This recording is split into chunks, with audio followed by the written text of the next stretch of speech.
Hey guys, welcome back to my channel. Actually ఈ video exclusively నా baby birthday కదా, like Yashna birthday అనమాట ఈరోజు. సో దీనికి సంబంధించి మేము ఈ వీడియో చేయాలనుకున్నాం. సో ఆల్రెడీ నా pregnancy journey, after birth journey అన్నీ మీకు ఎక్స్ప్లెయిన్ చేశాను. ఇన్ కేస్ ఎవరైనా మిస్ అయ్యింటే కింద డిస్క్రిప్షన్స్లో లింక్ పెడతాను, సో మీరు దాన్ని చూసేయండి. సో ఈ వీడియోలో I just want to know, because నా రియాక్షన్స్ అంటే నాకు ఎలా ఉండింది ఏంటి అనేసి నేను ఆల్రెడీ నా వీడియోస్లో చెప్పాను కదా. సో ఈసారి దిలీప్కి ఎలా అనిపించింది, like after baby birth and phase of pregnancy ఎలా ఉన్నిందో ఒకసారి వినాలనుకున్నాను. So let's see. చెప్పు నాన్న. ఓకే, సో ఫస్ట్ పాప పుట్టిన తేదీ వచ్చేసి 25th May 2024. సో ఆ రోజు ఆఫ్టర్ సి సెక్షన్ డాక్టర్ బయటకు వచ్చేసి you blessed with a baby girl అనేసి అనింది.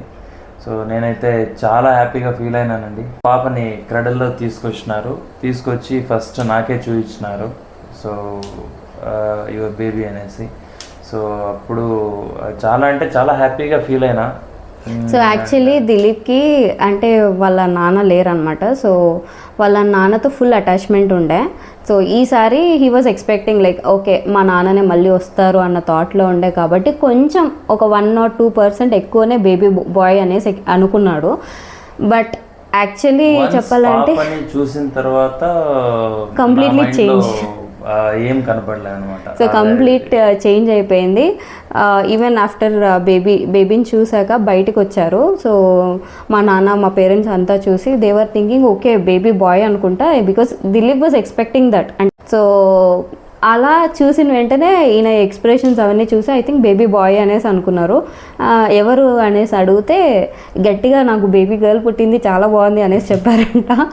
సో అసలు వాళ్ళైతే ఫుల్ షాక్లో ఉండే, ఓకే బేబీ గర్ల్ అయినా ఇంత హ్యాపీగా ఉన్నాడు అనేసి. బట్ యాక్చువల్లీ దిలీప్తో మళ్ళీ నేను అడిగితే నాకు అసలు పాపని చూసాక బాయ్ గర్ల్ అనేది నాకు అసలు మైండ్లో రాలేదు. నా బేబీ నాకు వచ్చింది బయటికి, నేను చూశాను బేబీని అన్న ఫీలింగ్తో ఉండే అనమాట కదా. Yes, feeling so happy.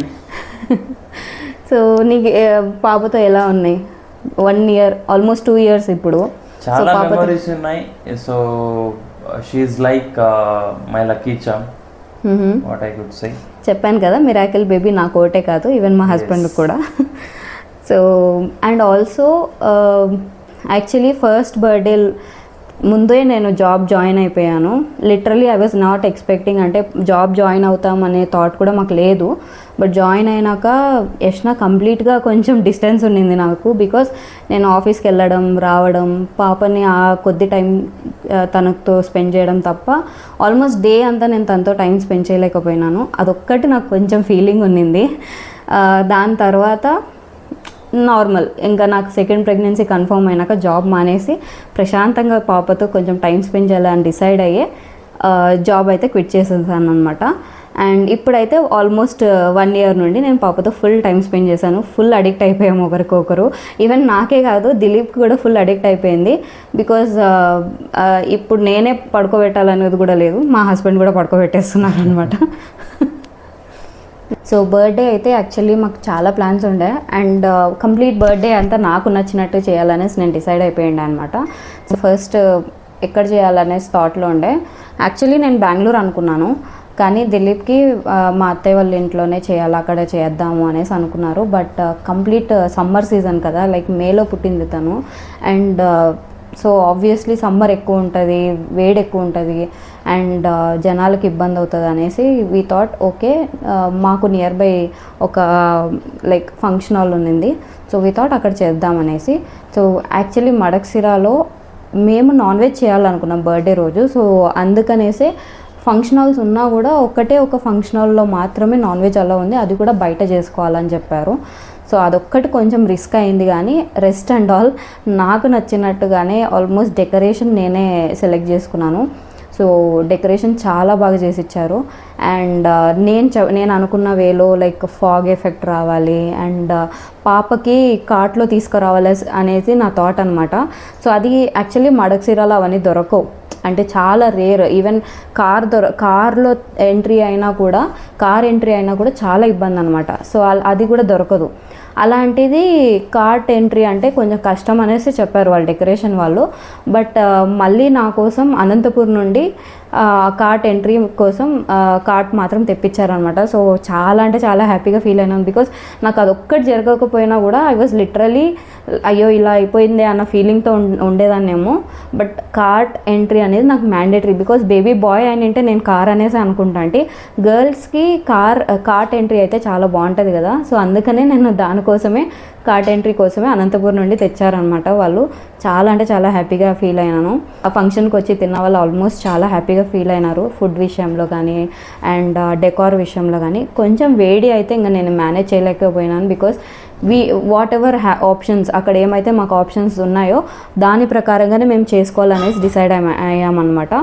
And పాపకి ఎవ్రీ మంత్ ఒక్కొక్క మంత్లీ బర్త్డే షూట్ అయితే చేశాను నేను.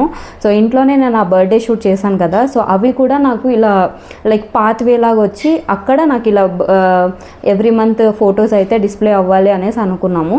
అండ్ ఆల్సో ఫాగ్ ఎఫెక్ట్ ఉండాలి, లైక్ బేబీ కార్ట్ ఎంట్రీలో వస్తున్నప్పుడు ఫాగ్ ఎఫెక్ట్ ఉండాలి అనేసి అది కూడా అడిగాను అనమాట. ట్రస్ట్ మీ గైస్, నేను అనుకోండేది ఆల్మోస్ట్ అన్నీ జరిగాయి. బట్ ఒక్క ట్విస్ట్ ఏంటంటే ఆల్మోస్ట్ ఫంక్షన్ స్టార్ట్ అవుతుంది ఇంకా అనుకునే పాటికి కరెంట్ వెళ్ళిపోయింది అనమాట. సో కరెంట్ అసలు రాలేదు అండ్ అక్కడ జనరేటర్ కూడా లేదు. బికాస్ అది కొంచెం మరీ ఏమంటారు లైక్ ఆ ఏరియాలో అంతకు మించి ఫంక్షన్ హాల్స్ మనకు దొరకవు అన్నట్టుగానే ఉన్నింది. సో దానివల్ల మాకు జనరేటర్ ఆప్షన్ లేకుండే బయట నుండి మళ్ళీ జనరేటర్ తెప్పించుకొని సో ఒక 30-40 మినిట్స్ తర్వాత మళ్ళీ ఫంక్షన్ స్టార్ట్ చేసామన్నమాట. సో అదొక్క చిన్న డిసప్పాయింట్మెంట్ అయితే నాకు ఉన్నింది. బికాస్ నేను అంత తొందరగా సెట్ అవ్వవు కదా. బికాస్ మనం ఎక్స్పెక్ట్ చేయలేదు కరెంట్ వెళ్తుంది అనేసి. సో కరెంట్ వెళ్ళిపోయింది, మళ్ళీ జనరేటర్ లేదు, బయట నుండి జనరేటర్ ఎలా వస్తుంది ఏంటి అనేసి. బట్ స్టిల్ దిలీప్కి కొంచెం ఆ ఏరియాలో కనెక్షన్స్ ఉండడం వల్ల so he can able to arrange all those things అనమాట. అండ్ డ్రెస్సెస్ విషయంలోకి వస్తే నేను మల్లేశ్వరంలోనే కొన్నాను. సో పాప కోసం తీసుకున్న డ్రెస్ అయితే మల్లేశ్వరంలోనే తీసుకున్నాను అనమాట, టైనీ హగ్స్లో. సో ఐ థింక్ చాలామందికే తెలుసు అది షాప్ పేరు. సో ఇన్ కేస్ ఎవరైనా తెలియదు అనుకుంటే కమెంట్ చేయండి, నేను లింక్ సెండ్ చేస్తే ట్రై చేస్తాను. అండ్ ఫొటోస్ అవన్నీ నేను యాక్చువల్లీ బెంగళూరా లేదంటే అనంతపురా ఇట్లా చాలా అంటే ఆల్మోస్ట్ అన్నీ చెక్ చేసామన్నమాట. బెంగళూరు, అనంతపూర్, పెనుగొండ ఇట్లా మాకు నియర్ బై ఉండే ఆల్మోస్ట్ ఫోటో షాప్స్ అన్నీ ఎంక్వైరీ చేసి మాకు రీజనబుల్లో ద బెస్ట్ ఫొటోస్ ఎవరైతే తీయగలుగుతారో అవి మాత్రమే నాకు ఎలాంటి ఫొటోస్ కావాలి లైక్ క్యాండిడ్ ఫోటోగ్రఫీ, ట్రెడిషనల్ ఫోటోగ్రఫీనా ఇవన్నీ చెక్ చేసుకొని సో దాన్ని బట్టి నేను కస్టమైజ్ చేయించుకొని ఫొటోస్ అయితే తీర్చుకున్నాను అనమాట. సో నా డ్రెస్సెస్ అయితే నేను ఇక్కడ బెంగళూరులోనే తీసుకున్నాను. సో కంప్లీట్ లెహంగా లాగా వేసుకుందామని ఫిక్స్ అయినాను. అండ్ దిలీప్ది అసలు అన్ఎక్స్పెక్టెడ్. సో దిలీప్ కొంచెం బ్లాక్ ప్రిఫర్ చేయడానికి అంటే అంత కొంచెం ఇష్టపడ్డా అనమాట. అలాంటిది ఆ రోజు ఆ బ్లాక్ డ్రెస్లో ఆయననే హైలైట్ అయ్యాడు, నాకంటే ఎక్కువ ఆయననే బాగా కనిపించాడు అనమాట. సో మేము పాప బర్త్డే అయితే ఫుల్ గ్రాండ్గా సెలబ్రేట్ చేసాము. So that's it guys. In case నా వీడియోస్ నచ్చినట్లయితే లైక్ చేయండి, షేర్ చేయండి అండ్ ఆల్సో ఫాలో చేయడం మర్చిపోకండి గైస్. బాయ్.